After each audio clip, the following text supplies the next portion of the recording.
it's Reija and welcome to another video. Today I'm going to do my November wrap-up and I'm actually quite pleased with myself because I managed to read a total of 6 books and 2 graphic novels. And that was a pretty good reading month for me considering that I was struggling with school and all the other stuff in my life. So without further ado, let's just get down with the wrap-up. First book I read was at the very start of November and it was Uprooted by Naomi Novik. I started this book for the Cozy-a-thon but didn't manage to finish it until November. And I actually quite liked it. There were some things that I had issue with, but the book had such a good finale that it made up for the misgivings I had with it at the start. And it is very much based on Eastern European and Russian folklore and myths, and the setting is kind of like medieval Poland and medieval Russia. And the story goes that there is this valley that is governed by a wizard called the Dragon, and every 10 years the dragon takes a girl from the valley to be his companion or servant. And after he releases these girls from the tower, they leave the valley and don't return. And our main character is Agnieszka, who is a bit of a klutz, kind of keeps getting into trouble and keeps getting herself messed up and stuff like that. And she is juxtaposed against another character called Kasia, whom she is friends with. And Kasia is the one girl who everyone thinks will be the next girl the dragon will take. And in the ceremony, the dragon actually takes Agnieszka instead, because Agnieszka shows that she has gifts in witchcraft. And the story kind of goes from there. And I really liked it. I liked the setting. I liked it so much. And I really felt that the world was real. There was a history to it. And it felt wonderful to read about it. And I also liked the concept of the wood as this impending doom and kind of evil that seeps into everything. But about those misgivings I had, I just could not buy Agnieszka's character for most of the book. I felt that she was a little bit too perfect. She could do no wrong. She was even when she was starting out with her magic, she was kind of getting everything right, and her way was the right way and the dragon's way was the wrong way, you know. I know what the author was trying to do, but it just felt like the character had no humility and no weaknesses. And I'm really glad that by the end of the book there were actually some high stakes at play and we started getting some more humility out of these characters. And the one thing I loved about this book the most was the friendship between Kasia and Agnieszka. It was brutal, it was very tinged with shades of grey. There was some animosity and bitterness between them from their childhood, with Kasia always being treated like the perfect one. But that didn't stand in the way of their friendship, and I just lived for that relationship. And I ended up giving this book 4 stars. And then Borrow-a-thon happened and I managed to read 4 books for Borrow-a-thon, and those were Lincoln in the Bardo by George Saunders, Brown Girl in the Ring by Nalo Hopkinson, Stay With Me by Ayobami Adebayo, and Amberlow by Lara Elena Donnelly. And I made a separate wrap-up for those books, so I'm not going to dwell on them for too long. You can check that out over here to see my thoughts. But I will say that I really enjoyed all of them, and I was really happy that I got out of my comfort zone and read some more literary fiction, because Lincoln in the Bardo and Stay With Me are not the kinds of books that I usually go for. And I also really loved reading from Donnelly and Hopkinson, because those were new to me authors and I can't wait to read more of their work. But you can check my Borrow-a-thon wrap-up for more thoughts on those books. The next book I read was actually a graphic novel, and that was Courtney Crumrin by Ted Nafee. I like that this first volume had shorter story arcs, because that means that you could tip your toes into the world and kind of get a feel for the characters and character dynamics at play without having to invest yourself in a long story arc that continues in the next volume. This was a very good introduction, in my opinion.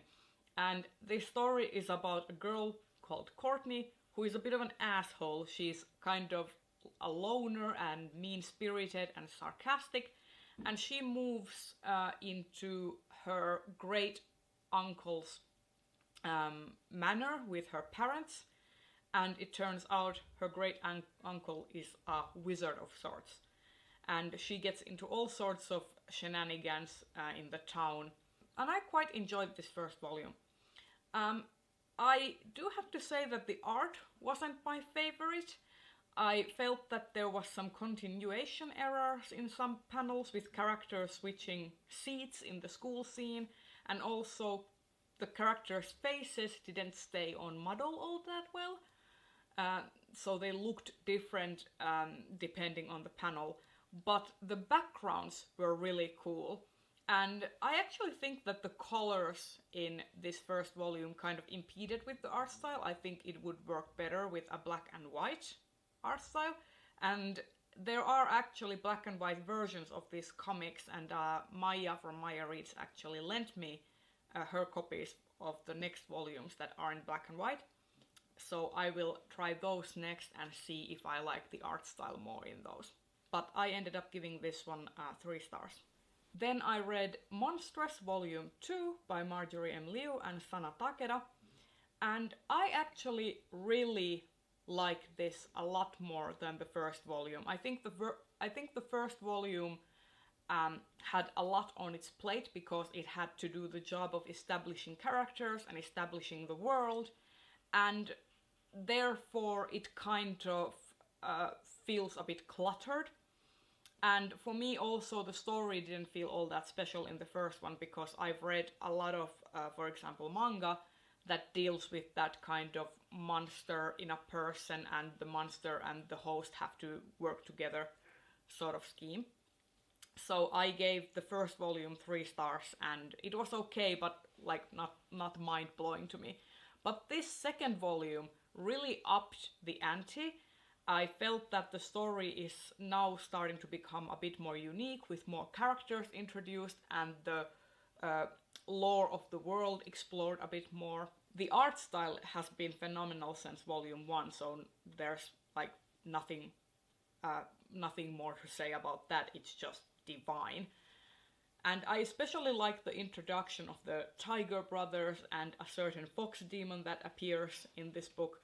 I just really love those character designs, and I love the character dynamics at play with those characters. I also think that Maika got a lot more sympathetic in the second volume, with the exploration of her relationship with her mother. In the first volume I felt that Maika was a bit aloof, emotionally constipated, and kind of hot-headed, which are not character traits that I tend to like very much. I always want some humility and some something humanizing in a character, and if a character is completely unsympathetic to me, I just don't care. And Maika in the first volume was my least favorite character. But in the second volume I felt that she finally started to get some development. Still not a whole lot, but enough to keep me invested in her story. And I gave this second volume 4 stars. And the final book I read in the month of November was When Breath Becomes Air by Paul Kalanithi. And this was the November non-fiction pick for the BookTube Discord server. And I quite enjoyed this book. It was very short and it was very bittersweet. It is Paul Kalanithi's personal memoir, and it deals with his struggle with terminal cancer. So it is not a happy book, and it is partly unfinished because Kalanithi died before he could finish the book. So there is an epilogue or an afterword in the book by his wife. And I actually feel that the afterword kind of made me connect more to Kalanithi because his wife didn't make it about the grief and sorrow of the family. It was kind of like looking at Kalanithi from another set of eyes, and it was kind of just detailing how the final days were like. And I felt that it kind of humanized him a lot more, because I felt that during the whole book, for me, it was like he was keeping me at arm's length. And the book felt a little bit too philosophical for my taste. I would have wanted some more grittiness. But it was very beautifully written. Like, I felt really emotional because of the writing style. It felt really beautiful, and I felt it was such a shame that we can't get to enjoy more of his work, because you can see in his words in the book that he could have written some amazing things, and I think that's a real pity that he could not. And I gave When Breath Becomes Air 4 stars, and I really enjoyed it, and I would recommend it. And there you have it. That was my November wrap-up. If you enjoyed this video, please consider giving it a thumbs up and subscribe to my channel if you want to see more. And I will see you in the next video. Bye bye!